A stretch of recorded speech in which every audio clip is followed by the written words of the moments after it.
लुटेरी बीवी। नीता का परिवार उसकी शादी कराना चाहता है, पर नीता को अपने बॉयफ्रेंड से ही शादी करनी होती है, जिसके लिए परिवार तैयार नहीं होता। इन्हीं सब उलझनों के बीच नीता के पापा उसकी मर्जी के खिलाफ राघव और नीता की शादी करा देते हैं। शादी ਤਾਂ ਤੁਸੀਂ ਮੇਰੀ ਕਰਾ ਦਿੱਤਾ, ਹੁਣ मैं भी देख दिया ए परिवार खुश किवें रहंदा है। अपने गुस्से के चलते नीता शादी के अगले ही दिन से परिवार में सबको उल्टे जवाब देना, किसी की कोई बात ना सुनना और अपने मन मुताबिक रहना शुरू कर देती है, जिससे घर में सबको दिक्कत होती है, लेकिन नीता को कोई कुछ नहीं बोलता। एक दिन सास नीता के पास आती है। बहू की गल, तुसी किवें नाल या किसी गल से नाराज हो? तुहानू मेरी फिक्र करन दी कोई लोड़ नहीं, मैं ठीक हाँ। ऐसा बोल नीता वहां से चली जाती है, पर सास की बात उसके मन में रह जाती है। शादी के अगले दिन से ही मैं सब दे नाल किन्ना औखा बिहेव किता, फिर भी आ मेरे तो इन्ने प्यार नाल गल किवें कर सकदी आ। मां नू नफरत करनी नहीं आउंदी, ऐस करके वो सोचती आ कि एक ना एक दिन तुहाड़ा गुस्सा भी खत्म हो जाऊगा।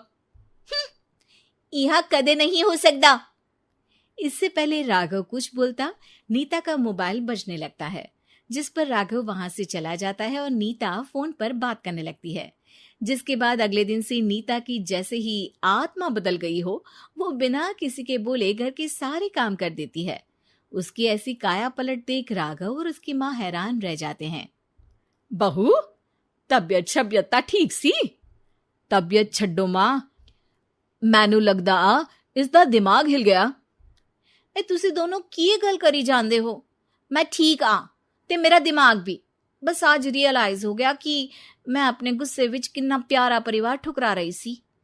नीता की बात सुनकर सब बहुत खुश होते हैं और अब नीता सास की सेवा से लेकर पति की हर बात मानने लगती है, जिसकी वजह से कुछ ही समय में घर की सारी भाग दौड़ उसके हाथों में आ जाती है। उसी के साथ सास और राघव भी हर काम के लिए नीता पर ही डिपेंड हो जाते हैं। नीता मेरा लैपटॉप किथे आ? बहू मेरी दवाइयां। अब नीता अच्छी पत्नी और सर्वगुण संपन्न बहू बन गई होती है और इसी तरह विश्वास जीतते हुए एक दिन तिजोरी की चाबियां भी उसके हाथ में आ जाती है। ऐ हुई ना गल, हुन आएगा जिंदगी विच स्वाद।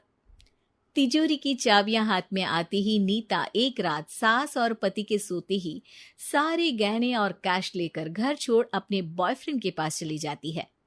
रवि मैं आ गई, अब सानू कोई अलग नहीं कर सकता। ते वेख मैं सारी ज्वेलरी ते कैश भी साथ ले आई। नीता की ये बात सुनकर रवि खुश हो जाता है और वो दोनों साथ रहने लगते हैं, जिसमें नीता पूरा समय काम करती है तो रवि उसके लाए पैसों पर ऐश करता रहता है। मैं तेरे तो प्यार कर दिया ता करके ससुराल छड़ाई, और एक तू आ जो पैसों दे आगे कुछ भी नहीं देखदा। ओ महारानी अपने काम तो काम रख, मेरे ते जुबान लड़ान दी जरूरत नहीं, वरना इस घर तो बाहर कर देना है। ऐ मेरा घरा तेरा ससुराल नहीं, जीवे मन किया रहली इथे रहन लाई, हाथ चला जुबान नहीं। रवि की बातें सुन नीता के सिर पर जैसे आसमान ही टूट जाता है। एक तेरे करके मैंने अपने मां पियो नाल उस भले चंगे ससुराल नु भी धोखा दिता ते तू छड्ड परे, मेरी ही गलती आ जे आखा उत्थे तेरे प्यार दा पर्दा डाल उस दिन फोन ते तेरी गलना विच आ गई। जे नहीं आउंदी ता आज खुशी नाल उथे ही बैठी होनी सी। ए भाषण उन्ना दियो जिससे इसका फर्क पड़े, मेरे कॉल नौटंकी नहीं। रवि वहां से चला जाता है और नीता रोती पछताती वहीं बैठ जाती है। हाय रब्बा, ए मैं की कर दिता, उस घर विच भी वापस नहीं जा सकती। एक ता घर छोड़ा, नाल चोरी भी की, कोई मेहड़ माफ नहीं करूंगा। घर कैसे वापस जाए इसी डर से नीता रवि का घर छोड़ नहीं सकती। इसी तरह दिन बीतते हैं और उन्हीं के साथ हालात बद से बदतर होते जाते हैं। अब रवि पैसों और अपनी मनमानी के लिए नीता के साथ मारपीट भी शुरू कर देता है, जिससे परेशान होकर एक दिन नीता उसे छोड़ अपने ससुराल वापस आ जाती है। जिसे वहां देख राघव गुस्से से लाल हो जाता है। हूं नहीं थे की लेना या हमारी जिंदगी के साथ घर ता तो पहले ही बर्बाद कर गई सी। जान दिया, मेरी गलती माफी लायक नहीं।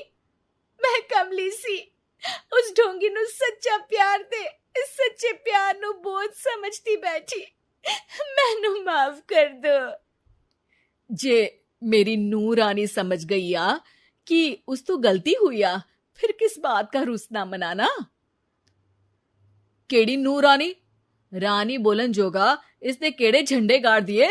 मां याद कर, तेरे घर बिच चोरी कर बहू ते पत्नी सब रिश्ते तोड़ भाग गई सी। और फिर की मानता रहिया, गलती हो गई सी। एक गलती ता रब भी माफ कर देता ते तू और मैं ता सिर्फ इंसान ही आ। माफ कर दे, मैं बोल रही आ ये दोबारा कदी कोई गलती नहीं करेगी। इसदा नहीं ता मेरा ही भरोसा कर ले। ठीक आ, जिवे तुहानू ठीक लगे, पर इसे बोल दे मेरे कोलो कोई उम्मीद ना रखे। तुसी जीवे कहोगे।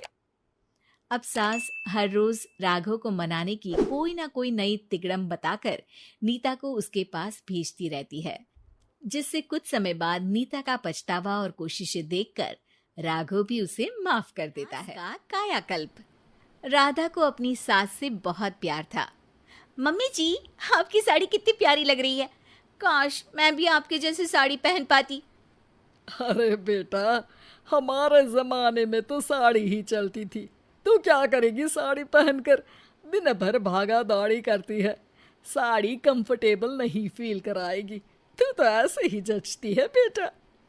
राधा सास को लेकर घूमने जाती, सैर करती और उनसे खूब बातें किया करती थी। एक दिन, अरे राधा और माँ सुनो, अब हम लोगों को बम्बई चलना पड़ेगा। मेरी नई नौकरी वहीं लगी है। अरे वाह माँ, कितना मजा आएगा ना। अरे नहीं नहीं, मैं नहीं जाऊंगी। बड़ा शहर, बड़े लोग, मेरा दिल नहीं लगेगा। अरे माँ, मैं हूं ना आपके साथ। और सारा परिवार बड़े शहर में शिफ्ट हो जाता है। एक दिन, राधा तू भी अब नौकरी में जाने लगी है, मैं तो बोर हो जाती हूँ। सोच रही हूँ आसपास की औरतों से दोस्ती कर लूं। हाँ हाँ माँ, और क्या, यहाँ की औरतें तो किटी पार्टी और बहुत सी फन लविंग एक्टिविटी करती हैं। तो बेटा 2-4 फन लविंग से मुझे भी मिलवा देना। बहू सास के साथ बाहर निकलती है तो देखती है कि सास की उम्र की जो औरतें टहल रही हैं, उनका पहनावा ओढ़ावा सास से बिल्कुल अलग है। लेकिन फिर भी राधा एक औरत को रोकती है। Hello aunty, how are you? Oh great darling. Aunty, हम लोग यहाँ नए शिफ्ट हुए हैं। ये मेरी मम्मी है। क्या ये कल से आप लोगों को ज्वाइन कर सकती हैं? वो औरत सास की तरफ बड़ी ही अजीब नजरों से देखती है, फिर कहती है, अब ठीक है, कल से भेज देना। सास समझ जाती है कि उस औरत को वो ठीक नहीं लगी, लेकिन फिर भी वो कुछ नहीं बोलती। अगले दिन, अरे माँ, अच्छी सी साड़ी पहनकर तैयार होकर जाइए, आपको आपकी दोस्तों के पास जाना है ना। और नहीं नहीं, मैं सोच रही हूँ घर पर बैठकर टीवी देखूं। वैसे भी रामायण का नया एपिसोड आएगा। नहीं माँ, आप जाओ ना, लोगों से मिलो, बात करो, अच्छा लगेगा। ना चाहते हुए भी सास उन लोगों के पास जाती है, लेकिन सभी सास से बुरा व्यवहार करते हैं। सास मुंह लटकाकर घर आ जाती है। बहू समझ जाती है कि सास को कुछ हुआ है। वो रोज सास को पार्क में भेजती, लेकिन सास रोज मुंह लटकाकर वापस आ जाती। क्या हुआ माँ, आप बाहर जाकर खुश नहीं होती हैं? अरे बेटा, खुश तो हूँ, लेकिन क्या माँ? आपको तो लोगों से मिलना, बातें करना अच्छा लगता था। मैं देख रही हूँ कि आजकल आप बाहर से आती हैं तो परेशान सी दिखती हैं। सास कुछ नहीं कहती, अपने कमरे में चली जाती है। अगले दिन राधा चुपके से सास के पीछे पार्क में जाती है। हेलो, कैसे हैं आप लोग? एक औरत मुंह बनाकर साइड हो जाती है। सभी एक दूसरे से बात करती हैं, लेकिन राधा की सास साइड में चुपचाप अकेली बैठी रहती हैं। राधा घर आती है और सास के वापस आने का इंतजार करती है। सास मुंह लटकाकर घर आती है। अरे मम्मी जी, तब से इंतजार कर रही हूँ, जल्दी तैयार हो जाइए, मार्केट जाना है। राधा सास को लेकर बाजार जाती है और उन्हें कुछ मॉडर्न कपड़े दिलाती है। अगले दिन सास उन कपड़ों को पहनकर पार्क में जाती है। Oh my God, you are looking gorgeous. Beautiful top, कहाँ से लिया? हे, मेरे घर में कल किटी है, तुम जरूर आना। अजीब औरतें हो तुम लोग। मैं रोज आती थी तब तो तुम लोग सीधे मुंह बात भी नहीं करती थी। आज इन कपड़ों को देखकर तुम मुझे घर बुला रही हो। लेकिन सुनो, अब मुझे तुम लोगों से कोई बात नहीं करनी और ना ही दोस्ती करनी है। अरे तुम तो बुरा मान गई। वैसे दोस्ती नहीं करनी थी तो ये कायाकल्प क्यों किया? ये मेरी बहू ने किया है। मैं यहाँ सिर्फ ये देखने के लिए आई थी कि तुमको मुझसे समस्या है या मेरे कपड़ों से। कपड़े तो बदले जा सकते हैं। अच्छा चलो, जो भी हो, अब हम लोग तुम्हें अपने साथ रखने को तैयार हैं। लेकिन अब मुझे तुम लोग नहीं पसंद। ये बोलकर राधा की सास वहां से चली जाती है। वाह माँ जी, आज तो आपका चेहरा खिला खिला सा लग रहा है। लगता है आपकी सहेलियों ने आपको अपना लिया। हाँ, वो तो अपनाना ही था। दिखावे वाली जो है वो, मेरे कपड़े बदलते ही उनका दिल बदल गया। लेकिन आज मैं उन्हें मना कर आई। अरे क्यों माँ जी? क्योंकि उन लोगों को मुझसे नहीं, मेरे कपड़ों से दोस्ती करनी थी। वैसे मेरे पास तो तू है ना, मेरी प्यारी बहू। मुझे किसी की जरूरत नहीं है। अरे नहीं नहीं माँ जी, आप ऐसा क्यों सोच रही हैं? बेटा, ये गलत भी तो नहीं है। जैसा देश वैसा भेष। क्यों? ठीक है ना माँ, अब जब ये हम लोगों का देश है तो क्यों ना हम यहाँ का भेष अपना ले। हाँ हाँ जरूर, मैं तो तैयार हूँ। समय के साथ खुद को बदलने में कोई बुराई नहीं है, लेकिन कहीं नकल के चक्कर में बंदर ना दिखने लगूं। खैर, बहू लग जाती है सास की कायाकल्प। किसी की वजह से अगर कोई काम रुकता ही चला जाता है तो लोग उसे पनौती कहने लगते हैं। अरे आज हम लोगों की जूस की फैक्ट्री का माल ट्रक में लद कर शहर जा रहा है। डिलीवरी होते ही पेमेंट भी आ जाएगी। लाखों रुपए का माल है।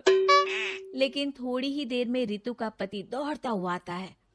पिताजी, पिताजी, वो जूस से भरा ट्रक पलट गया। सारा जूस पास की नाली में बह गया। हे भगवान, तेरी शादी के बाद ये पहली बार ऐसा हुआ है।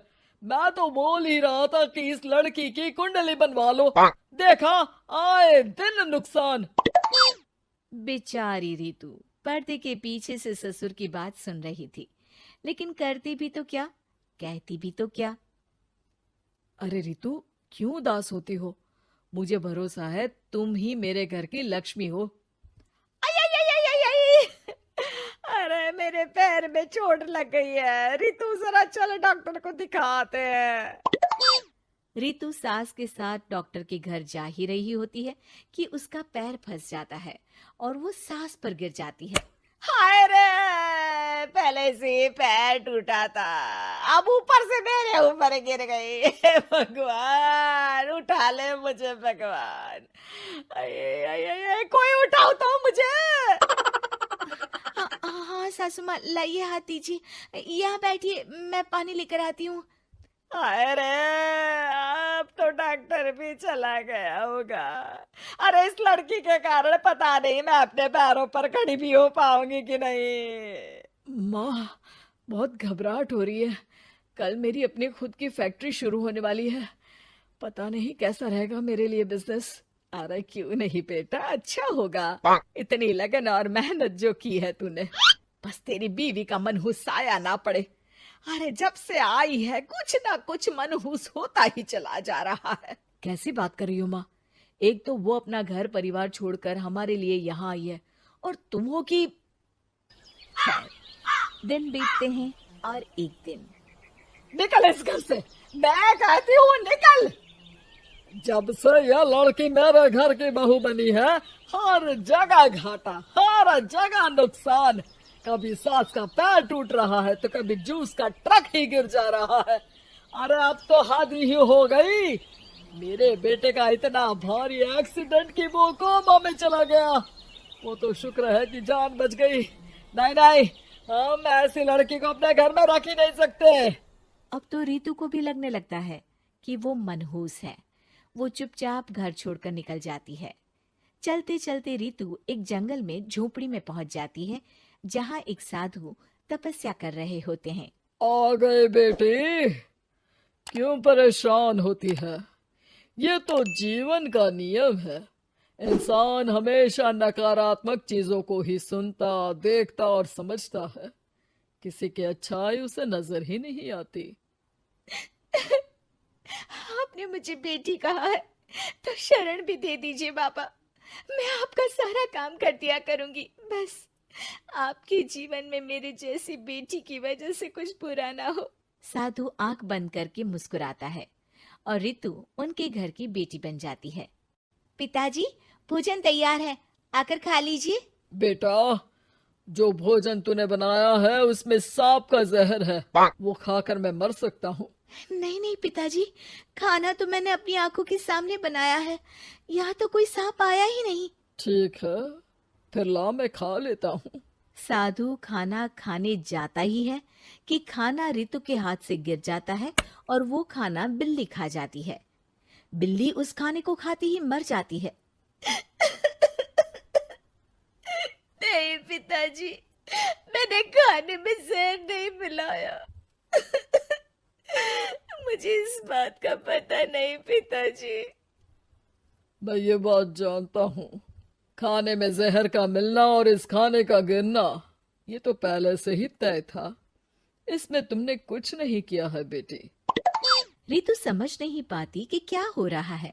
वो रोने लगती है और साधु को अपनी सारी कहानी सुना देती है कि कैसे उसके ससुराल वालों ने उसे पनौती मान लिया था। साधु मुस्कुराकर कहता है, बेटी, क्या चाहती हो तुम? क्या तुम जीवन भर यहाँ रहना चाहती हो या फिर अपने ससुराल जाना चाहती हो? पिताजी, मैं ससुराल जाना चाहती हूँ क्योंकि वहाँ मेरी जरूरत है। मैं चाहती हूँ कि मेरे ससुराल वाले मुझे पनौती यानी कि मनहूस ना समझे। उन लोगों को पता चले कि मैं उन लोगों का भला ही चाहती हूँ। ठीक है बेटा, ऐसा ही होगा। तो कल मेरे साथ चलना। दोनों अगले दिन रितु के ससुराल जाते हैं, जहाँ साधु के साथ रितु को देखकर सास कहती है, अरे वाह रे करम चली, हम लोगों के घर में तूफान लाकर चैन ना मिला तुझे। जब जादू टोटका करने के लिए ये बाबा बाबा बुलाकर किसी को लेकर आई है। नाना माँ जी, ये तो मेरे धर्म के पिताजी हैं। मुझे ससुराल वापस छोड़ने आए हैं। ये तो बस पिता का धर्म निभा रहे हैं, इन्हें कुछ मत कहिए। वाह जी वाह, 4 महीने बाद आज ही अपने पैरों पर खड़ा हुआ हूँ और ये मनहूस फिर से आ गई। इस बार क्या जान लेके जाएगी? अरे मेरी भी सिर्फ टांग में फ्रैक्चर था, अब ये आ गई है तो पक्का टांग काटनी ही पड़ेगी। हे भगवान, पिछली बार तो जूस का पूरा ट्रक ही पलट गया था, इस बार तो पक्का फैक्ट्री में ताला ही लग जाएगा। रितु के नए साधु पिता सबकी बात गौर से सुन रहे थे। फिर वो बोल पड़ते हैं, मैं आप लोगों को कुछ दिखाना चाहता हूँ। वो साथ में गोला लाए थे। उस गोला में वो सबको कुछ दिखाते हैं। वो दिन दिखाते हैं जब जूस से भरा ट्रक गिरता है। पास के कुछ जानवर उस गिरे जूस को पीते हैं और वहीं मर जाते हैं। देखो, इस जूस में तुम्हारे फैक्ट्री के मैनेजर ने जहर डाला था। अच्छा हुआ वो ट्रक गिरा, वरना पूरा परिवार जीवन भर के लिए जेल में होता। हे भगवान, तब तो न जाने कितने लोगों की मौत हो जाती इस जूस को पीकर। शुक्र है भगवान का, अनहोनी से बचा लिया। फिर वो दिन देखते हैं जब पति का एक्सीडेंट हुआ था, लेकिन रितु के करवा चौथ के व्रत के कारण वो बच जाता है, वरना तो मृत्यु निश्चित थी। सभी रितु की तरफ देखते हैं। बाबा, मैं तो मनहूस नहीं हूँ। शुक्रिया बाबा, मेरे मन में जीवन भर का बोझ रहता कि मैं इन लोगों के दुख का कारण तो नहीं। नहीं नहीं बेटा, मनहूस तो ईश्वर किसी को नहीं बनाता। हर चीज का एक वक्त होता है और जो होना है वो तो होता ही है। मुझे माफ कर दे बहू, तू तो इस घर की लक्ष्मी है, रक्षक भी है। हम लोगों को माफ कर दे बेटा। रितु को ससुराल में छोड़ बाबा वापस चले जाते हैं। राशि की शादी एक कैब ड्राइवर से होती है। उसके 2 बच्चे और सास बड़े ही प्यार से जिंदगी चल रही होती है कि एक दिन राशि, मैं काम पर जा रहा हूँ। किसी चीज की जरूरत हो तो फोन कर देना, शाम को लेते हुए आऊंगा।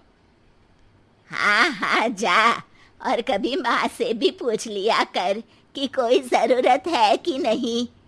अरे माँ, तेरी भी जरूरत का तो वो ख्याल रखती है ना। पति काम पर चला जाता है। तभी राशि की ननद आ जाती है। अरे वाह नीतू, तू कब आई? और नंदोई जी कहाँ हैं? भाभी वो तो नहीं आए, लेकिन मैं आ गई कुछ दिनों के लिए। जरा मायके का सुख भी तो ले लूं। अरे हाँ हाँ बैठ, मैं चाय लेकर आती हूँ। भाभी आप सबका कितना ख्याल रखती हैं। सबको आपके जैसे ही भाभी मिले। राशि मुस्कुराकर वहां से चली जाती है। वो किचन से पति को फोन करती है। पति जो उस वक्त कैब चला रहा होता है फोन उठाता है। क्या बात है राशि? अगर कुछ जरूरी नहीं तो बाद में बात करें, मैं कैब चला रहा हूँ। अरे वो नीतू आई है, तो शाम को आते वक्त कल्लू हलवाई के समोसे ले आना। शादी से पहले उसे बड़े पसंद थे ना। ओ ठीक है ठीक है। वो राशि से बात कर ही रहा होता है कि सामने एक खंभे से उसकी कार टकरा जाती है। वो बेहोश हो जाता है। ओहो, पता नहीं क्यों बिना कुछ बोले ही फोन काट दिया। थोड़ी ही देर में कुछ लोग राशि के पति को लेकर घर आते हैं। उसका एक्सीडेंट हुआ होता है और पैर पर चोट लगी होती है। मैडम, इनका एक्सीडेंट हुआ है। डॉक्टर ने 6 महीने बेड रेस्ट को बोला है। राशि रोने लगती है। सभी घर वाले पति के सामने आ जाते हैं। अरे गलती मेरी थी, मुझे ड्राइव करते वक्त फोन नहीं लेना चाहिए था। नहीं जी, मैंने ही तो आपको फोन किया था, गलती मेरी थी। जो होना होता है वो तो होता ही है भाभी। अब पछताने से क्या होगा। अरे लेकिन अब घर कैसे चलेगा? मैं अकेला कमाने वाला था, किसी तरह तो घर चला रहा था। रोज की कमाई रुक जाएगी तो बच्चे कैसे पलेंगे? मैं कुछ मदद कर दूंगी भैया, इनसे भी बात कर लेती हूँ। अरे नहीं नहीं, तू बेटी है इस घर की, तुझसे पैसे लेना अच्छा नहीं लगेगा हमें। तो क्या करेंगे, भूखे तो नहीं मरेंगे ना। तू औरत होकर कर क्या सकती है, और मेरी भी उम्र हो चुकी है। वैसे आप लोगों को एक बात बोलूं, अगर बुरी ना लगे तो? हाँ हाँ बोलो ना। भाभी आप तो इतनी अच्छी ड्राइव कर लेती हो, कैब क्यों नहीं चलाती? भैया की कैब को कुछ दिनों तक आप ही चला लो। अरे नहीं नहीं, इससे अच्छा तो हम लोग भूखे ही मर जाए। नीतू को माँ की बात पर गुस्सा आ जाता है। माँ तुम चुप रहो, करना तो कुछ है नहीं, बस बैठ कर दुनियादारी देखो। समाज नहीं आएगा तुम्हारे बच्चों को खाना खिलाने। राशि को थोड़ी हिचक होती है, लेकिन नीतू की बातों से उसे हौसला मिलता है। अगले दिन सारी फॉर्मेलिटी के बाद राशि तैयार हो जाती है कैब चलाने के लिए। पति भी राशि को कैब ड्राइवर के कपड़ों में देखकर खुश होता है। राशि घर से बाहर निकलती है कि पड़ोसन बोल पड़ती है। अरे देखो देखो, कैसे पैंट शर्ट कस के निकली है कैब चलाने। हाँ भाई, कोई औरत को कैब चलाते देखा है कभी? लोगों की बातों की परवाह ना करते राशि कैब लेकर निकल जाती है और शाम को घर वापस आती है। माँ जी, आज की कमाई। अरे बहू, ये पैसे नहीं आते तो घर की तरकारी भाजी कैसे होती, और बच्चों की फीस भी। माँ जी सच कहूँ, लोग भी बहुत अच्छे मिलते हैं। देखते हैं कि जब लेडीज है तो सपोर्ट करते हैं। आज तो एक मीडिया वाले ने मेरा इंटरव्यू भी ले लिया। मैंने तो कह दिया, जब औरतें रॉकेट चलाकर चांद पर जा सकती है तो मैं कैब क्यों नहीं चला सकती। जीती रहे बहू, भगवान हर घर में तेरे जैसी बहू दे, जो घर की जिम्मेदारियों के साथ बाहर का बीड़ा भी उठाने योग्य हो।